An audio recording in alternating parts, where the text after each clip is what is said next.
aux panélistes qui ont enrichi les débats. On enchaîne justement avec le troisième panel de l'après-midi et puis le cinquième de la journée qui viendra donc clôturer cette session et cette deuxième édition de la Journée nationale de l'industrie. Donc c'est un troisième et dernier panel qui est intitulé Innovation et compétitivité économique, quelle stratégie pour l'avenir, et c'est un panel que j'aurai le plaisir moi-même de modérer. J'appelle sans plus tarder nos panélistes. Monsieur Hamid Bouabid, directeur de la recherche scientifique et de l'innovation au sein du ministère de l'enseignement supérieur et de la recherche scientifique et de l'innovation, qui remplace donc monsieur le ministre, monsieur Miraoui, qui n'a pas pu être des nôtres et poursuivre les travaux de cette journée nationale de l'industrie. Bonjour, bienvenue. Sous vos applaudissements, mesdames et messieurs. J'appelle également monsieur Driss Liazami, président du Conseil de la communauté marocaine établie à l'étranger. Monsieur Liazami, bienvenue. Merci de rejoindre la scène. Et j'appelle monsieur Faisal El Ahmadi, président du cluster textile technique. Sous vos applaudissements, mesdames et messieurs. J'appelle également monsieur Hicham El Habté, président de l'Union M6P, qui arrive dans quelques instants. En attendant, je vais appeler un autre panéliste. Une autre panéliste, Madame Nawel Zine, directrice générale de Reminex, filiale de Managem.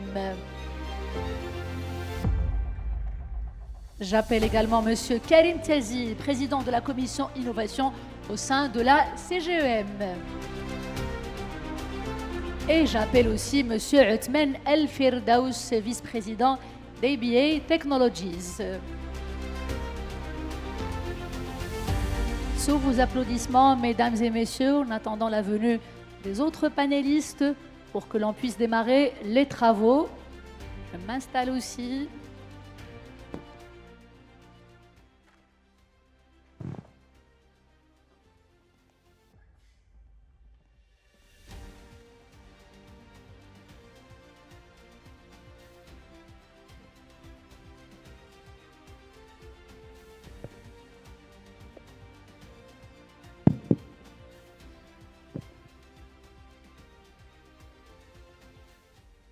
Donc, comme vous avez dû le remarquer, on a été vraiment rattrapé par le temps, surtout pendant le premier panel. Monsieur Diop a veillé vraiment au respect du timing. Je vais essayer de me prêter à l'exercice de la même façon. Je vais m'intéresser à vous de manière individuelle, chacun bien évidemment selon son domaine d'expertise, pour nous apporter les éclairages nécessaires quant à cette question. Alors, je commence avec monsieur Bouabid, qui remplace donc monsieur Miraoui. Bon, comme nous n'avons pas beaucoup de temps, nous n'allons pas vraiment nous attarder sur la stratégie déclinée par le ministère de tutelle pour encourager l'innovation à travers la formation. Et Sa Majesté le roi Mohamed VI n'a jamais eu cesse d'insister sur la question de la formation. Je vais plutôt vous faire réagir par rapport à cette nécessité cruciale d'améliorer cette adéquation entre les programmes universitaires, la formation d'un côté, et puis les besoins réels du marché, surtout concernant la transition digitale, la transition écologique. On parle bien évidemment du green, la green tech, l'EdTech et puis l'intelligence artificielle. Allez-y, monsieur. Merci beaucoup. Je pense avant de commencer, comme vous avez dit, je ne vais pas m'étaler sur la stratégie nationale, que ce soit pour la partie pédagogique académique ou de recherche et d'innovation, mais beaucoup plus pour dire que sa stratégie a été co-construite avec les partenaires. Donc il y avait une série d'assises régionaux qui ont été menées de manière à écouter les partenaires, à écouter les acteurs, à écouter les industriels. Et c'est à partir de là, donc, voilà, la stratégie a été construite et pendue. Un élément essentiel en matière de capital humain, parce que en entendant tout à l'heure tous les ateliers, je me suis prêté à l'exercice qu'on veut développer l'industrie, on veut faire l'énergie renouvelable, on veut faire le digital et autres. Vous allez toujours tourner, vous allez arriver au capital humain, vous allez arriver à l'innovation. Pour la partie capital humain, il y a eu donc la signature de beaucoup de conventions avec les industriels, y compris le digital, pour la formation donc, des effectifs nécessaires pour un domaine donné.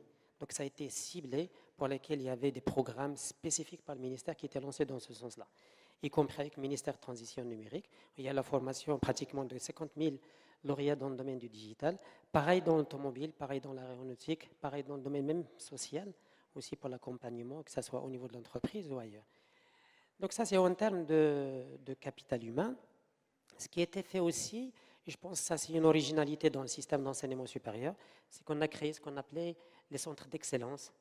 Et dans les établissements à accès ouvert, où finalement on a l'accès pour tout le monde qui peut finalement être inscrit au niveau des établissements à accès ouvert.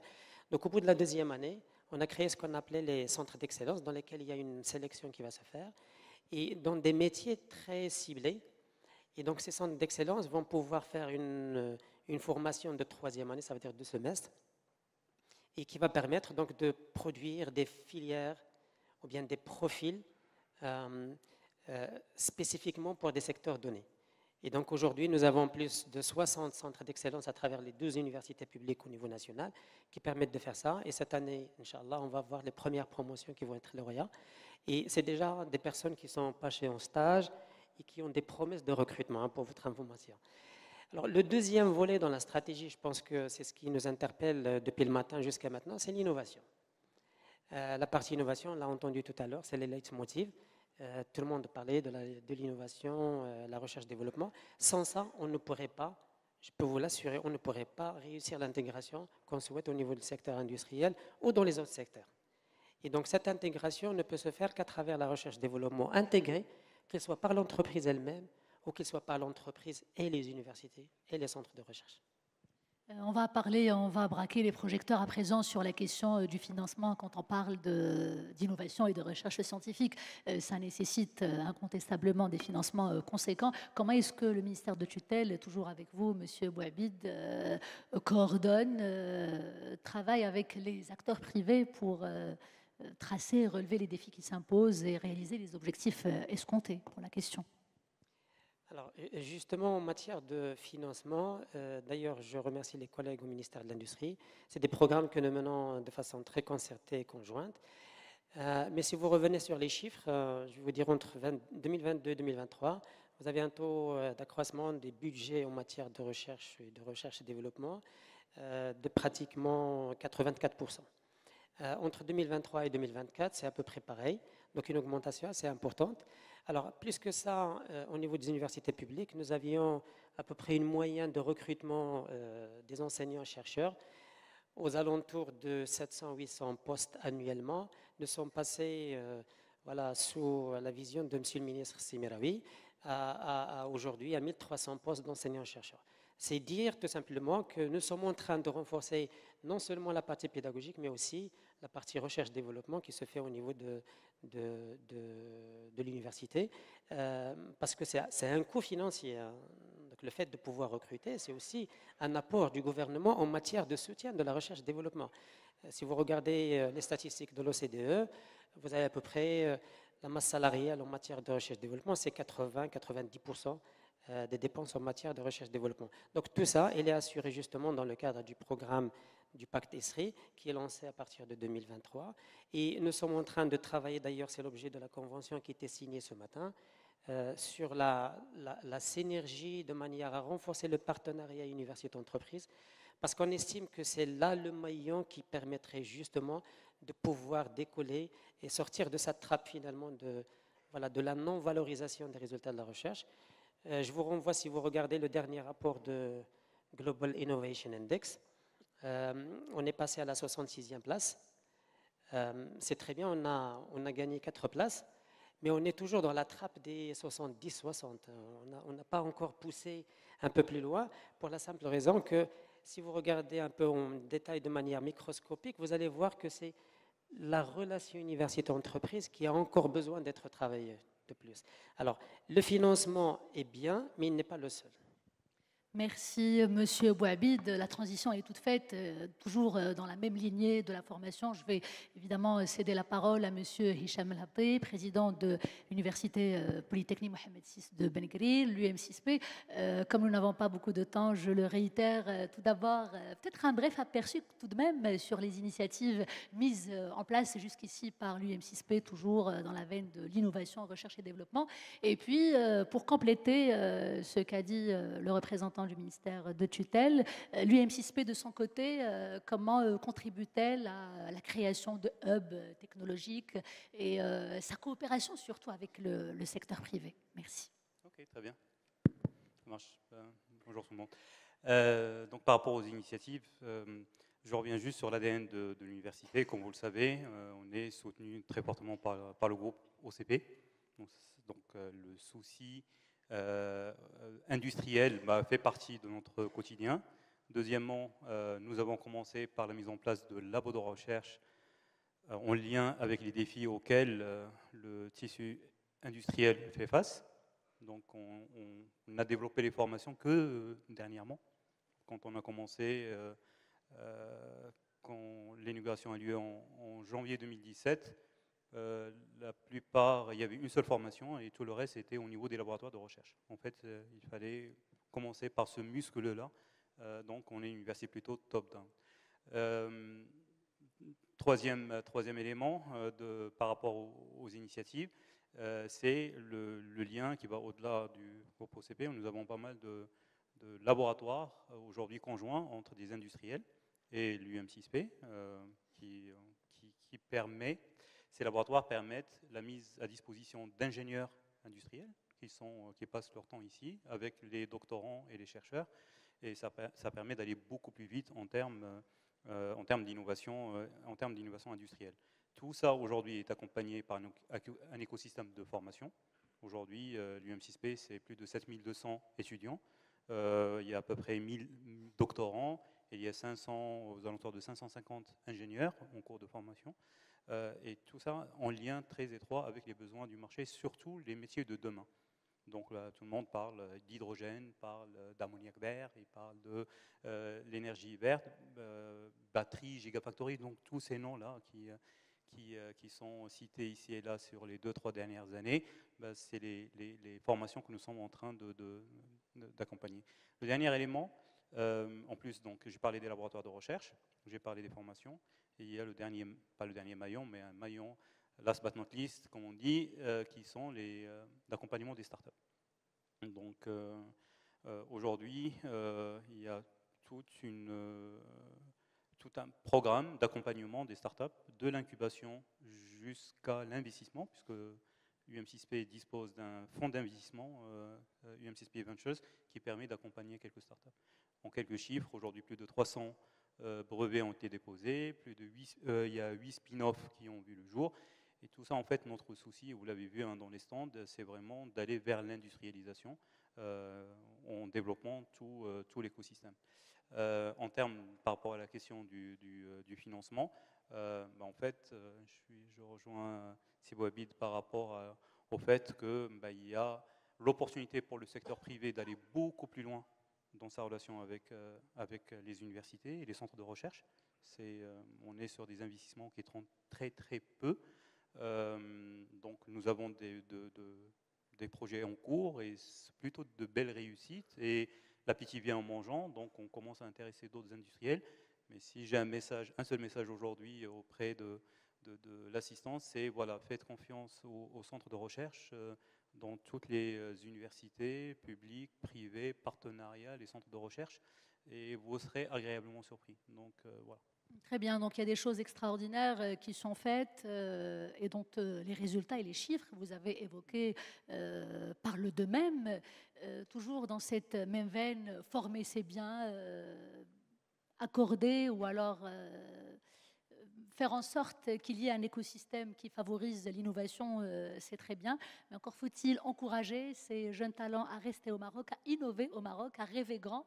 Qu'est-ce que vous pouvez nous dire dans ce sens? Vous avez lancé un message aux entreprises, au secteur privé, peut-être un message à nos jeunes pour innover au Maroc. Qu'est-ce que vous pouvez leur dire aujourd'hui?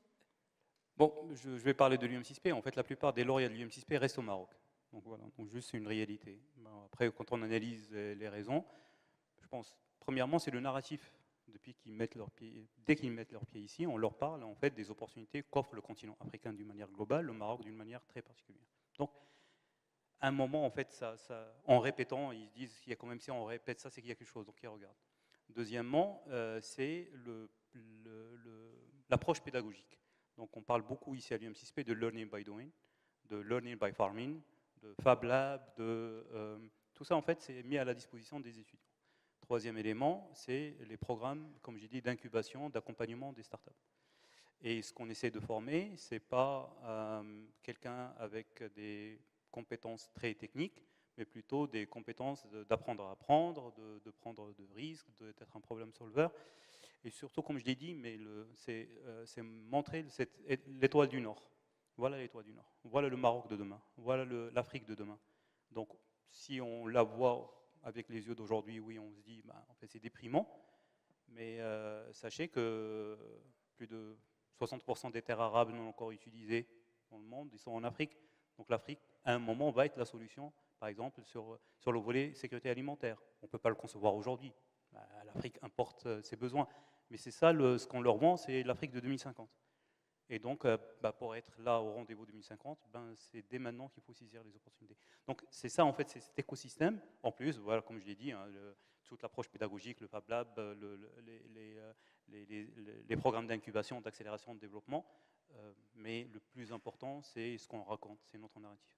Très bien. Tout à l'heure, Monsieur El Habty, pendant notre entretien après panel, vous vouliez donner quelques exemples concrets de réussite avec la collaboration avec le secteur privé, notamment avec un groupe industriel particulier. Allez-y, avant de repasser la parole à notre panéliste. Tout à l'heure, en fait, aujourd'hui, nous travaillons avec un industriel sur ce qu'on appelle un ARC, donc Accelerated Research Center, où en fait il y a les besoins ont été co-construits avec le laboratoire de recherche, où il y a un co-investissement, et nous avons en fait des ingénieurs de cette entreprise qui sont basés ici sur le campus à Benguela. Ça a permis de rapidement produire des innovations qui sont en cours d'industrialisation par cet acteur. Donc, voilà, c'est pourquoi en fait ces deux invitations que j'ai lancées tout à l'heure. Voilà, juste faites confiance pas qu'à nos laboratoires. Je parle au nom de l'UM6P, je parle aussi en fait au nom de toutes les universités publiques et au centre de recherche. Merci beaucoup, Monsieur Hicham El Habty. Et si le temps le permet, nous allons revenir vers vous pour aborder d'autres volets. Je passe la parole à Monsieur Karim Tazi, président de la commission innovation au sein de la CGM. Monsieur Tazi, qui a aussi structuré le propos, qui veut réagir de façon efficace, brève, concise, concernant déjà les attentes des entreprises concernant la question de l'innovation. On commence déjà par cela. Alors, pour qu'une entreprise aille vers de l'innovation, il faut déjà qu'elle soit compétitive et rentable. Il y a un préalable, c'est qu'il faut encore clairement améliorer, peut-être, dans certains secteurs, les secteurs traditionnels, les conditions de compétitivité de l'entreprise. Donc pour ça, il faudrait peut-être aller plus loin, clarifier peut-être notre ligne éditoriale du commerce extérieur en faveur de la valeur ajoutée socio-économique marocaine qu'on peut capter grâce à l'industrie. Nous avons encore parfois quelques défis. Il est possible que dans certains secteurs, on paie encore des droits de douane sur des intrants qui correspondent à 50% peut-être du prix de revient et que les produits finis rentrent à 0% sur les ALE. Donc la dimension compétitivité-prix, c'est peut-être un préalable. Il y a d'autres sujets sur lesquels on peut peut-être renforcer notre compétitivité. Il faut aussi peut-être de la stabilité fiscale et douanière, donc de la visibilité pour nos entrepreneurs, et il faut des stratégies claires. Chaque fois qu'on l'a fait, on a eu des success stories formidables. Et quand on analyse les success stories dans l'innovation, on voit qu'elles ont en commun, un exemple que je prends souvent, on a ces success stories, ici même à l'OCP ou dans l'automobile, elles ont en commun que ce sont des formes d'écosystème solaire. Il y a un grand soleil au milieu, qui est souvent d'ailleurs lui-même un industriel, et donc qui va le leadership exécutif de tout son écosystème sur des sujets fondamentaux comme l'innovation, l'accompagnement, la formation, les compétences. Et quand on a à la fois cette stratégie, cette stabilité et je dirais, ce keystone, cet acteur central qui permet de déployer un peu tout ça, ben on arrive à des écosystèmes innovants et des écosystèmes performants. Et ce que je veux dire, c'est que c'est possible dans tous les secteurs. Mais tous les secteurs n'auront pas forcément un OCP ou un Renault comme Soleil. Donc il faut créer à ce moment-là un cœur artificiel de l'écosystème pour développer des grands acteurs. Et ce cœur artificiel, souvent, c'est ces centres d'excellence qui ont été évoqués avant. Il faut des centres d'excellence, des centres d'expertise, d'excellence sectorielle. Donc on en a, il faut les renforcer pour qu'ils puissent eux-mêmes porter le leadership du développement de l'innovation dans tous les secteurs industriels. Une chose est claire, nous avons aujourd'hui un indice de productivité au Maroc qui est largement perfectible. L'évolution des salaires va plus vite, va plus vite depuis 10 ans que celle de la productivité. Et donc, ça nous interpelle. On peut considérer presque que c'est un indice de capacité pays sur lequel nous devons travailler. Et qu'il n'y a que par l'accompagnement des entrepreneurs sur tous ces sujets d'innovation notamment, mais de formation, de compétences, et même d'accompagnement sur les nouvelles technologies, sur le digital, sur l'IA, qui va nous permettre aujourd'hui de développer des écosystèmes innovants et vertueux dans tous les secteurs industriels. J'insiste pour dire que l'innovation n'est pas l'apanage exclusif des secteurs que nous évoquons le plus souvent, les énergies renouvelables, l'aéronautique, etc. L'innovation et la valeur ajoutée créée, même dans les secteurs traditionnels, peut-être parfois, elle est d'ailleurs souvent très supérieure dans certains pays que celle de nos secteurs industriels les plus avancés. La question du financement revient beaucoup. Je vais également vous faire réagir par rapport à cela. C'est souvent un frein, c'est souvent un obstacle. Comment vous voyez la chose? Quelles recommandations peut-être? Comment est-ce qu'on peut faciliter l'accès au financement, surtout aux startups qui démarrent, pour libérer les potentiels dans ce sens? Alors le ministère fait des efforts très importants. Le ministère de tutelle à l'industrie a en place plusieurs fonds d'appui, plusieurs fonds de soutien. Il y a le fonds d'appui au cluster, qui est doté déjà de 150 millions de dirhams. Il y a le fonds d'appui au centre technique, qui lui est doté de 250 millions de dirhams, donc on est déjà à 400 millions. Et puis, il y a le fonds de soutien à l'innovation, qui, grâce au dispositif Tatouer R&D, peut accorder jusqu'à 5 millions de dirhams à toutes les entreprises qui veulent innover. Donc, il y a déjà un certain nombre d'outils. Il faut peut-être les accompagner avec une cohérence globale et surtout des centres d'innovation d'excellence, comme ce qui a été fait ici, à travers Innovex notamment, pour tous les secteurs, pour qu'on puisse capter au mieux ces dispositifs vertueux qui existent déjà. Très bien, vous faites bien de rappeler le programme Tatouer. On aura l'occasion d'y revenir juste après ce tout dernier panel, le 3e de cet après-midi et le 5e de la journée, avec signature de plusieurs conventions. Je vous donne la parole, Monsieur Driss Liazami, président donc du Conseil de la communauté marocaine à l'étranger. Monsieur Liazami, la diaspora marocaine peut aussi participer aussi à la construction, on va dire, à bâtir le Maroc de demain, le Maroc auquel nous aspirons tous, un Maroc connecté, durable, au diapason avec les défis qui s'imposent et qui sont nombreux. Quel travail faites-vous dans ce sens pour les encourager déjà à revenir à la mère patrie et puis pourquoi pas investir dans de gros projets en matière d'innovation? Écoutez, très rapidement, simplement quelques éléments généraux qui éclairent votre question. La première, c'est que de manière générale, dans notre histoire et encore aujourd'hui, les Marocains du monde et les Marocains de l'étranger participent déjà au développement du Maroc à tous les niveaux. Et nous sommes dans un lieu et dans une instance qui a développé une capacité très très fine de captation et de rapport aux Marocains du monde. Je veux dire, l'OCP a eu depuis des lustres une politique très fine, comme le secteur bancaire ou d'autres secteurs, ou de grands groupes marocains qui ont développé toujours cette politique de captation et de développement des liens. Qu'est-ce qui est en train de changer aujourd'hui, à mon avis, et qui nous pose quelques interrogations, quelques défis? Premier élément, c'est qu'il y a aujourd'hui, nous vivons dans un monde où il y a une concurrence acharnée pour la captation des ressources humaines. Et dans tous les domaines, lorsqu'on pense captation des ressources humaines, ce n'est pas simplement les compétences hautement qualifiées, mais aussi parfois dans des niches de basse qualification. Aujourd'hui, il y a une concurrence mondiale pour la captation des médecins, mais aussi des infirmières ou des aides-soignantes. On vient d'arrêter un accord avec le Québec où nous voyions partir, il n'y a pas 15 jours, 250 infirmiers marocains. Alors que, bon, donc, il y a une concurrence pour cette. Aujourd'hui, tous les pays européens parlent de contre l'immigration en apparence, mais en fait, tous les pays européens développent des politiques d'attraction des compétences aujourd'hui. Tous les pays. Nous allons sortir dans quelques semaines un rapport qui montre qu'il y a des politiques encore, à tous les niveaux, au niveau de la Commission européenne comme au niveau des pays européens, des politiques de captation. Ce qui a aussi changé, si vous voulez, c'est la communauté marocaine de l'étranger elle-même. Elle est en développement démographique constant.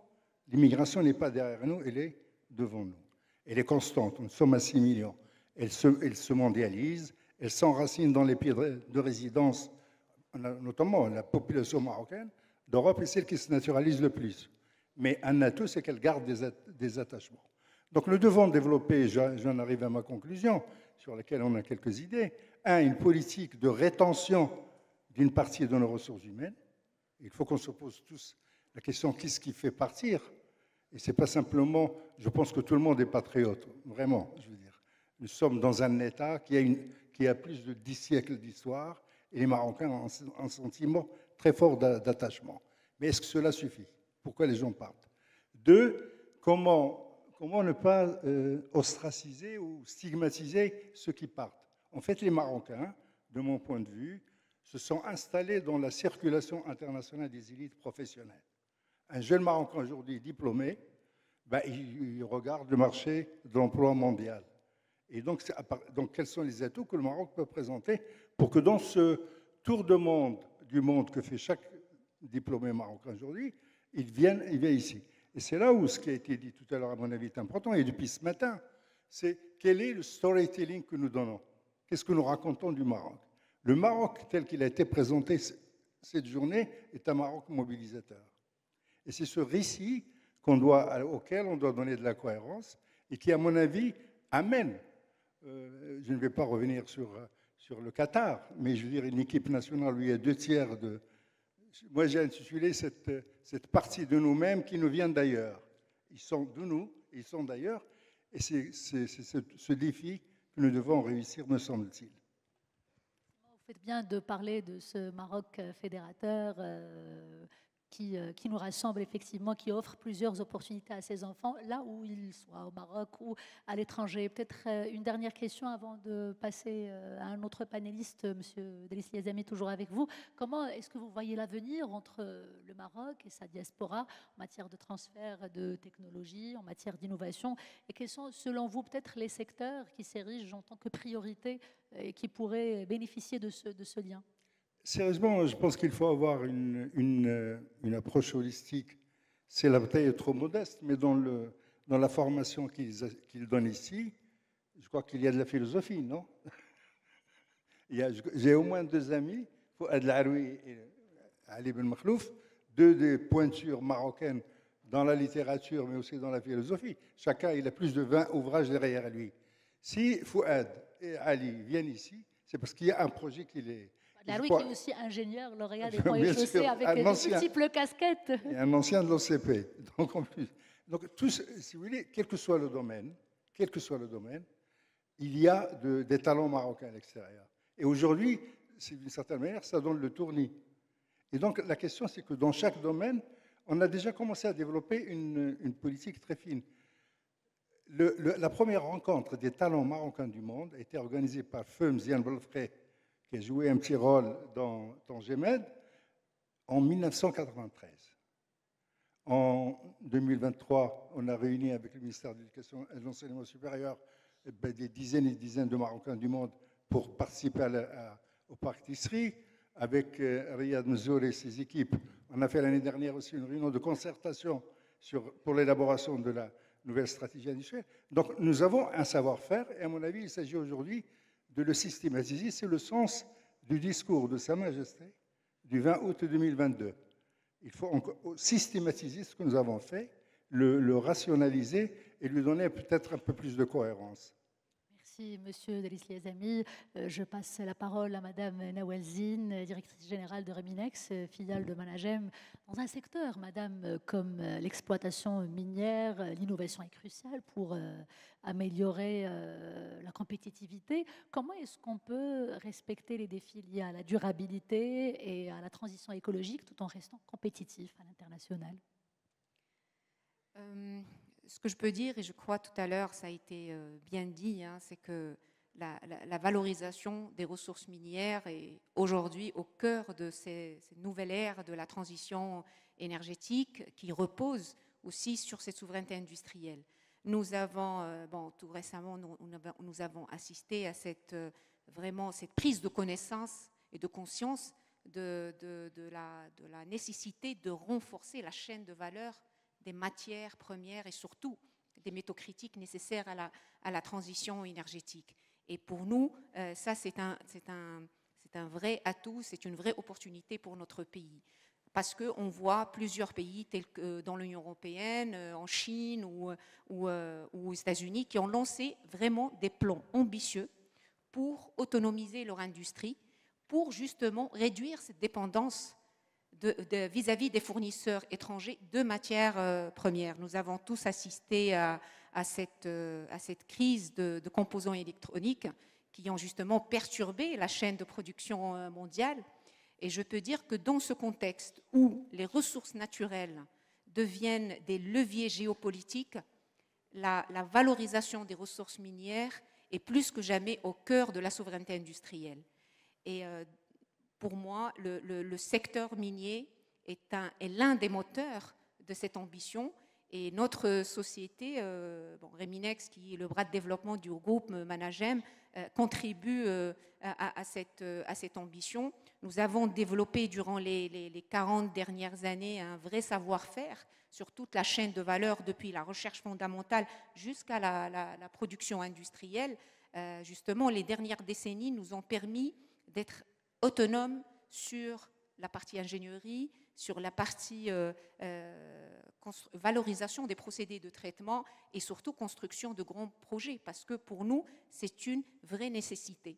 Cette intégration, ce modèle d'intégration et cette maîtrise de toute la chaîne de valeur nous permet, et ça c'est très important des temps qui courent, de transformer le cycle de vie de la mine vers un cycle de vie du métal, parce que c'est vraiment le seul moyen qui vont nous permettre, parce que les ressources minières à l'échelle du monde, ils sont limités. Et donc pour nous, de transformer cette durée de vie de la mine vers une durée de vie du métal, c'est ce qui va nous permettre de préserver les ressources et métaux critiques pour nos générations futures. Et justement, tous les efforts d'investissement, notre stratégie en matière en innovation repose justement sur ça, parce que pour nous, c'est très, très important en matière de compétitivité. Tout à l'heure, le matin, M. Ahmed Rissa Chami, il a parlé de ce choc de compétitivité. Nous avons mené vraiment ce parcours, ça fait 40 ans, et pour nous, c'était vraiment très, très important pour garder ce groupe centenaire qui est toujours actif dans le secteur minier.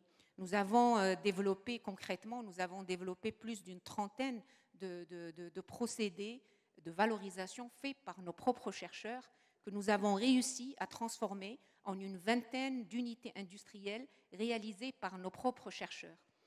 Un tiers de ces procédés ont été sont brevetés au Maroc et à l'international. Et ça aussi, ça démontre notre capacité à développer des solutions locales, à la fois locales et globales. Donc,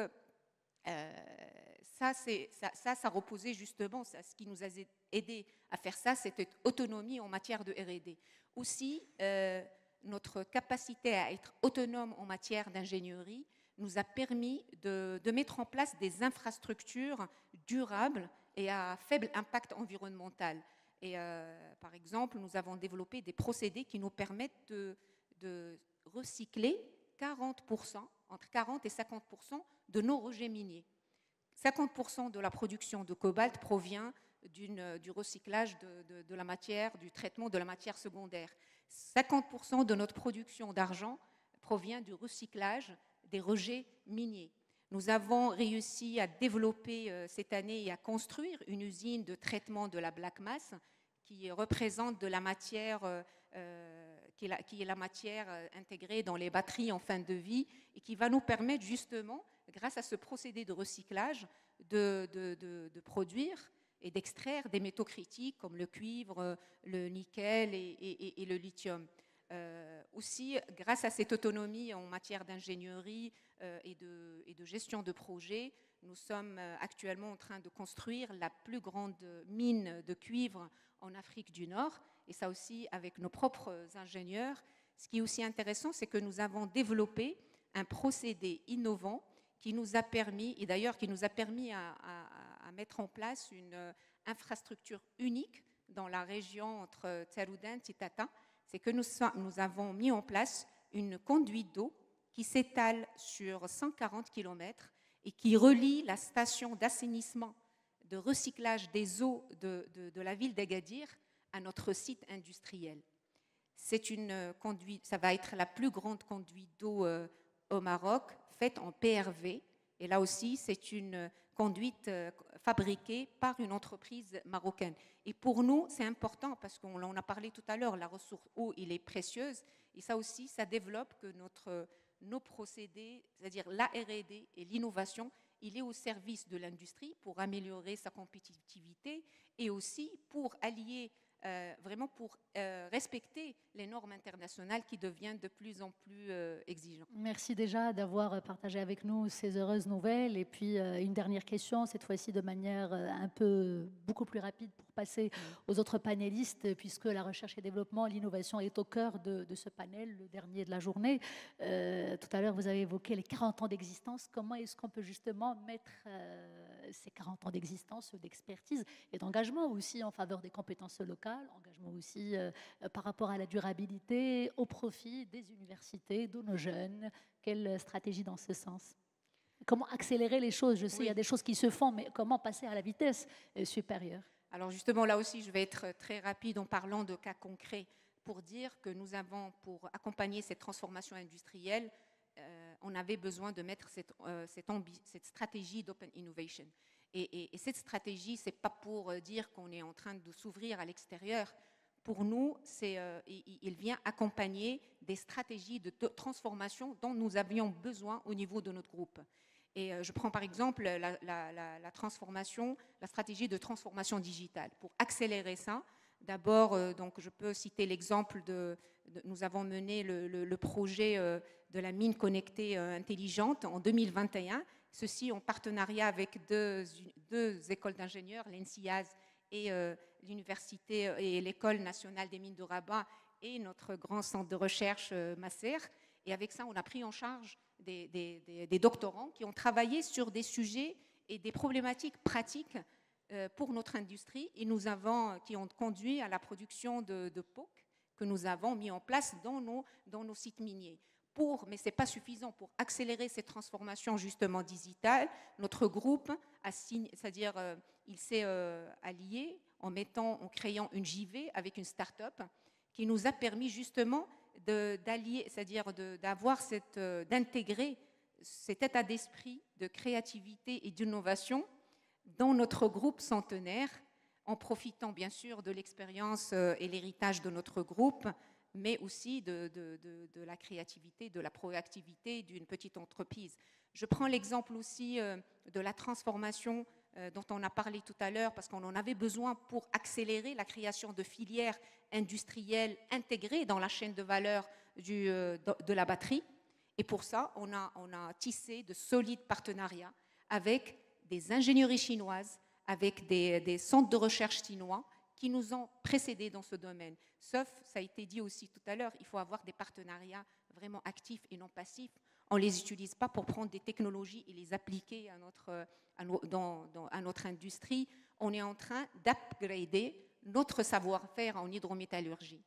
Et dernièrement, c'est le dernier exemple pour nous qui est important pour avoir cette relation sud-sud, c'est que pour accompagner la transformation en général de la valorisation des ressources minières en Afrique, je suis aussi ravie d'annoncer que Reminex est lead partner research dans le programme de recyclage, dans le Pan-African Decarbonization Institute, et qui cible justement l'accélération des programmes de décarbonisation au Maroc. Et là aussi, on donne une preuve que notre savoir-faire, il peut s'exporter en dehors du Maroc et en Afrique. Merci Madame Zine. Le temps nous rattrape malheureusement, il y a fort à dire, c'est presque frustrant. Nous n'avons pas encore entendu deux panélistes, notamment Monsieur Faisal El Ahmedi, je m'adresse à vous, président du cluster textile technique. Le secteur du textile technique est en pleine mutation avec l'émergence de plusieurs défis et quelles actions pour surmonter les défis qui s'imposent et les obstacles? On commence déjà par les obstacles.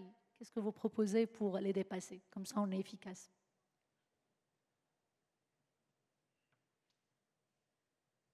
Si votre micro ne marche pas, peut-être Monsieur Karim ou Monsieur Yazemi pourra vous prêter le sien. Merci pour votre question. Effectivement, le secteur textile-habillement fait face à une forte pression croissante sur tout ce qui est traçabilité et durabilité, notamment en raison des préoccupations environnementales et sociales.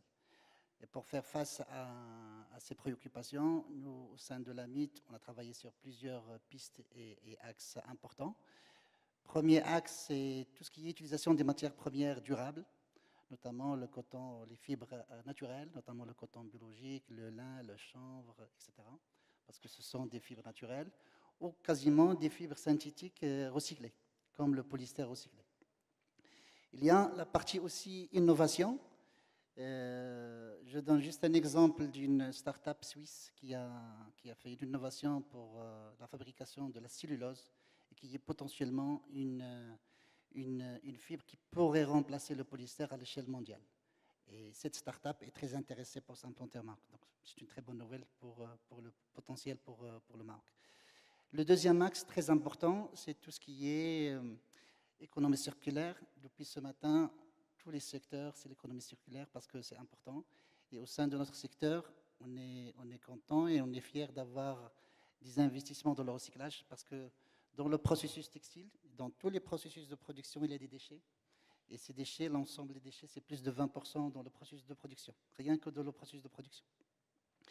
Donc c'est un potentiel de déchets énorme et le recyclage est un domaine très très potentiel au sein du Maroc. Et on voit dernièrement qu'il y a plusieurs entreprises internationales qui souhaitent s'implanter au Maroc et investir au Maroc. Ça, c'est une bonne chose pour tirer des investissements aussi et tirer aussi du savoir-faire. Il y a pas mal de business models, il y a beaucoup d'entreprises de donneurs d'ordre européens maintenant qui ont changé de business model pour pousser vers la consommation que de matières durables. Il y a, je ne veux pas donner d'exemple, mais il y en a beaucoup qui ont dit 100% des produits sont soit recyclés, soit biologiques. Troisième axe est important pour nous au sein de notre secteur, c'est tout ce qui est certification et label. Et il y en a beaucoup, hein. On travaille par les produits chimiques, au certificat Ocotex, les labels GOTS pour tout ce qui est coton organique, les GRS pour tout ce qui est recyclé. Et tous ces labels sont très importants au sein de notre industrie pour répondre aux exigences croissantes du client. Monsieur Ahmedi, quand on parle du secteur du textile technique, il est souvent associé à des domaines, à des secteurs comme l'automobile, l'aéronautique, la construction, la santé, les sports en air aussi. Comment vous voyez cette synergie nécessaire entre les différents acteurs du système pour favoriser l'innovation intersectorielle? Oui, effectivement, moi je suis très content de voir ce matin qu'il y avait pas mal de conventions qui ont été signées entre les différents secteurs. Et de ma part, je ne suis pas content parce qu'on n'a pas intégré le secteur textile dans ces conventions. Mais je vais revenir à la charge avec notre président par rapport à ce point parce que dans une voiture, il y a pas mal de matières textiles. Donc, je vais revenir à la charge avec mon président et avec l'accord de notre ministre du tutelle. Deuxième point, oui, effectivement, le textile technique, il y en a pas mal d'applications, que ce soit dans l'automobile, l'aéronautique, le recyclage, le workwear, vêtements de travail, les sports, parce que ce sont des applications avec des performances particulières. On a pas mal d'industries qui se développent au Maroc, notamment l'automobile, et on a vu les chiffres importants d'intégration ce matin. Pour information, j'ai vu la présentation de notre ministre avec 69% de taux d'intégration, et nous, en textile, on est moins de 20%.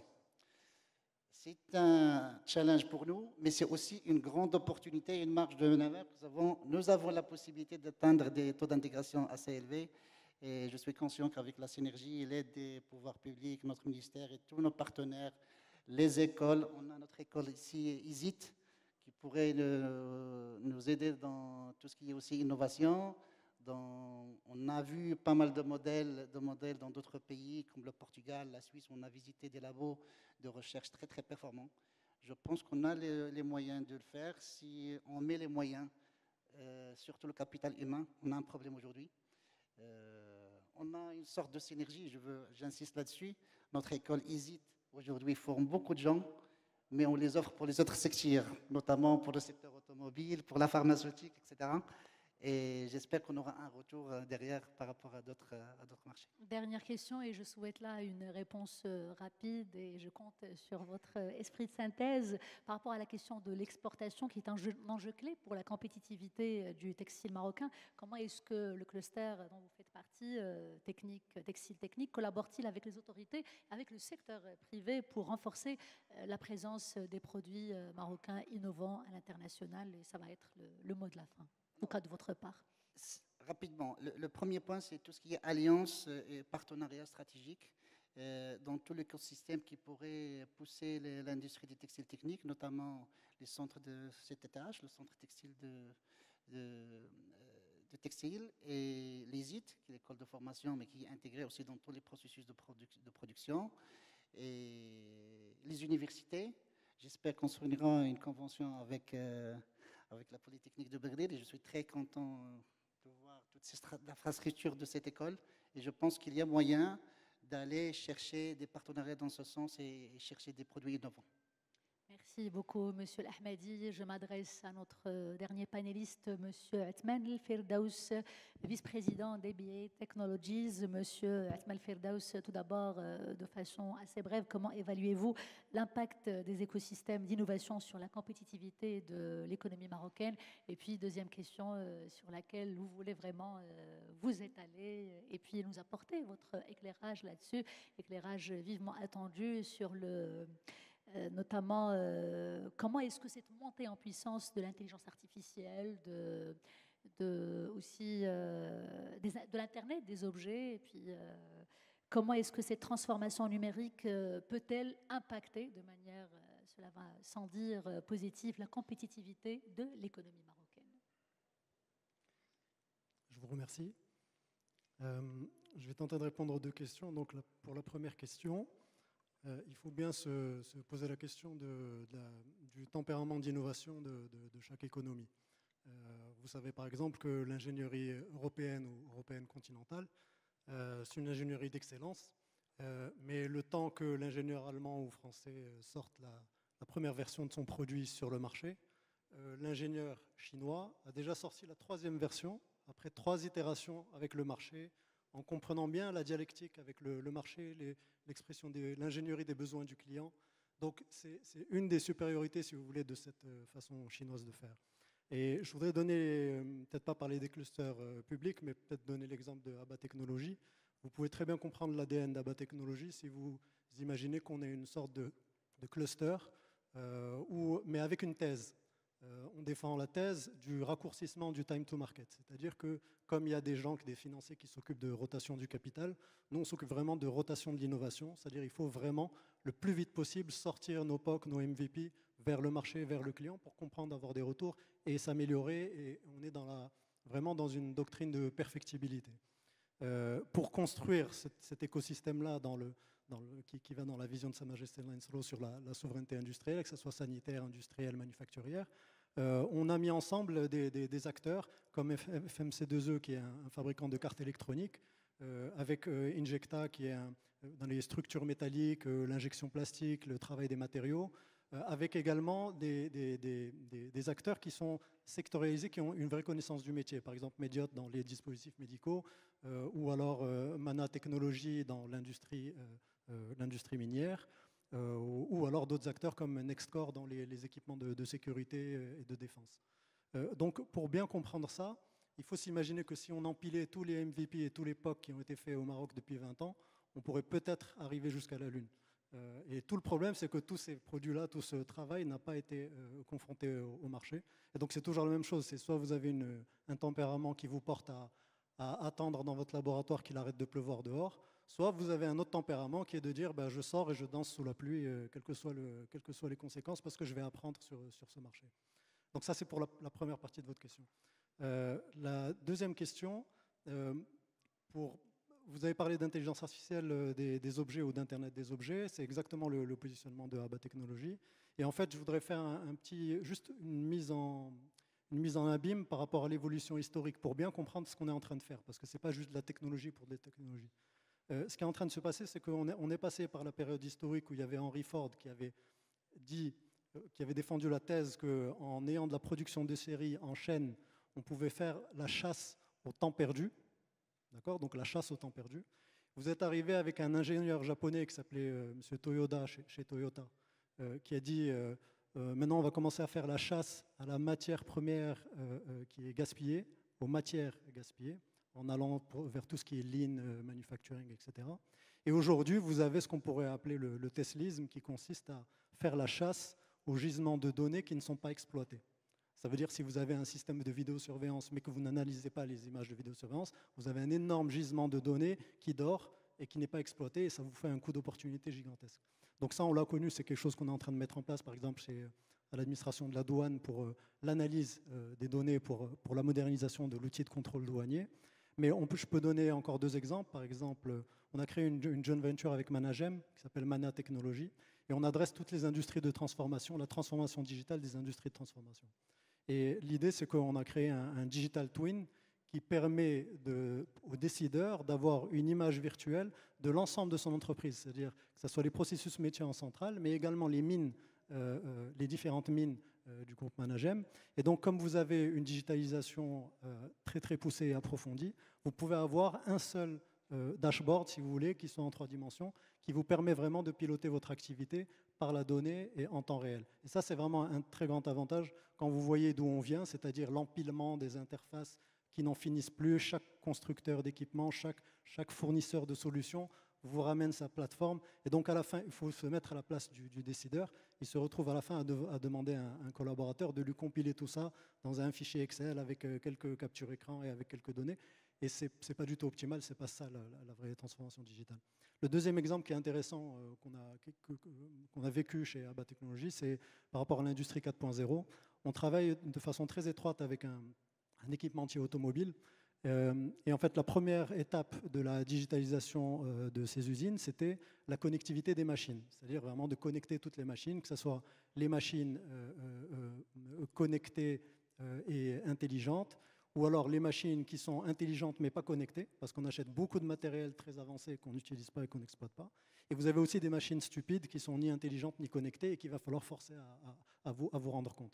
Donc déjà, avoir une visibilité sur vos assets, vos actifs, qui soient des actifs équipements. Et la deuxième phase, ce sont les actifs humains, c'est-à-dire les ressources humaines.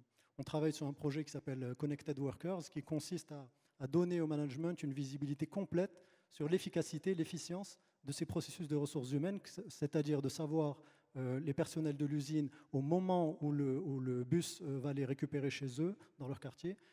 Quand est-ce qu'ils sont rentrés dans le bus? Est-ce qu'ils sont arrivés à l'usine? Est-ce qu'ils se sont badgés? Est-ce qu'ils sont rentrés? S'il y a une absence, il y a un moteur d'intelligence artificielle qui recommande une personne pour remplacer cette personne-là. Évidemment, ce moteur, il est interfacé avec tous les systèmes de formation. Donc, il s'agit de remplacer des gens par d'autres personnes ayant les mêmes compétences, suivi la même formation et qui sont adaptés. Et donc, l'idée, c'est vraiment de gagner du temps, de gagner de la valeur.